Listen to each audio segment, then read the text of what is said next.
2025 సంవత్సరం రెండవ గ్రహణం పాక్షిక సూర్యగ్రహణం ఏర్పడనున్నది. ఇది ఫాల్గుణ బహుళ అమావాస్య 29 మార్చి 2025 తేదీన శనివారం రాహుగ్రస్త పాక్షిక సూర్యగ్రహణం ఏర్పడనున్నది.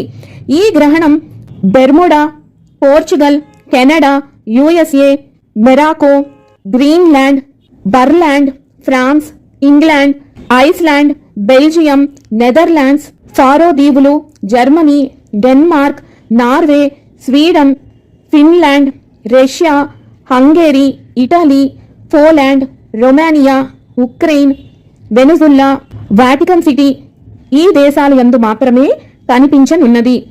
ఇక్కడ కూడా మీకు మరొక ముఖ్య గమనిక, భారతదేశంలో ఎక్కడా కూడా ఈ పాక్షిక సూర్యగ్రహణం కనిపించదు. కాబట్టి మనము ఎటువంటి నియమాలను పాటించాల్సిన అవసరం లేదు. కేవలం ఇందాక చెప్పబడిన దేశాల వారు మాత్రమే ఈ పాక్షిక సూర్యగ్రహణానికి సంబంధించిన గ్రహణ నియమాలను పాటించాల్సి ఉంటుంది.